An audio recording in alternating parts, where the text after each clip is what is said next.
감사원의 서해 공무원 피살 사건에 대한 문재인 전 대통령 서면 조사 요구로 전국이 달아오르고 있습니다.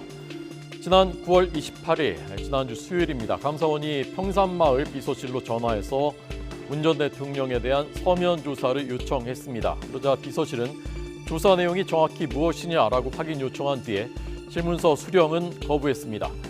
그러자 감사원은 같은 날 이메일을 발송했습니다. 문 전 대통령께 서해 공무원 피살 사건의 사실관계 등을 규명하고자 질문서를 송부하고자 한다. 감사원 직원이 방문해서 전달하고자 하니 전달받을 관계자, 장소, 시간 알려달라라는 내용이었습니다. 이틀 뒤인 9월 30일 평산마을 비서실은 이 이메일을 반송 돌려보냈습니다. 반송의 의미를 담아서 보내신 분께 다시 돌려드린다라는 내용이었다고 합니다. 감사원의 질문서 내용은 공개되지 않았지만은 지난 6월에 감사 착수할 때 감사원은 최초 보고 과정과 절차 그리고 업무 처리의 적법, 적정성을 정밀하게 점검할 예정이라고 밝힌 바 있습니다. 조사의 초점은 크게 세 가지인 것으로 보입니다.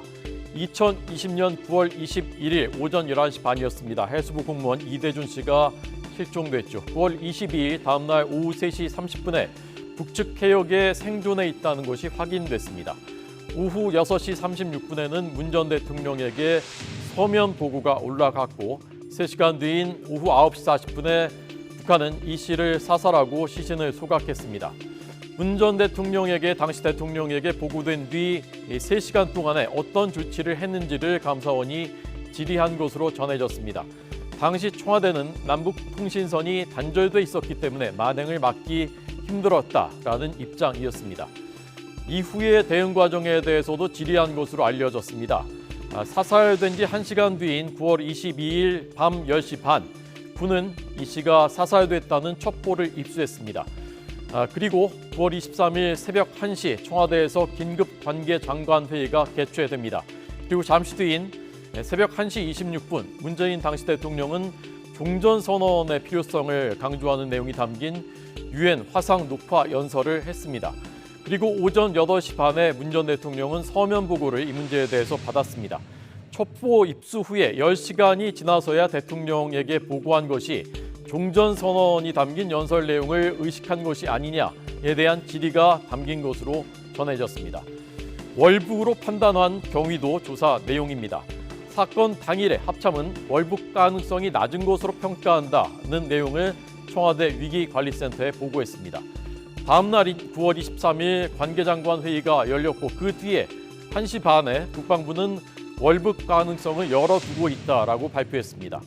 다음 날인 9월 24일 오전 8시에는 관계부처 장관회의가 다시 열렸고 1시간 뒤에 문재인 전 대통령은 서훈안보실장에게 보고를 받은 뒤에 현재까지 밝혀진 내용을 그대로 발표하라라고 말했고 오전 11시 국방부는 월북으로 추정된다고 발표했습니다.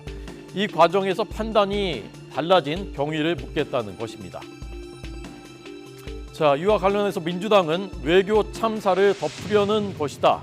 감사원이 박지원 당시 국정원장 그리고 서훈안보실장은 조사하기도 전에 윗선인 전직 대통령에게 불쑥 질문서를 들이밀었다라면서 반발하고 있습니다. 감사원은 석 달 넘게 벌여온 이번 감사를 오는 14일에 종료할 예정입니다. 그리고 위법 사항에 대해서는 수사를 의뢰하겠다는 방침입니다. 잠시 뒤에 전국 좌담회에서 토론 분석하겠습니다.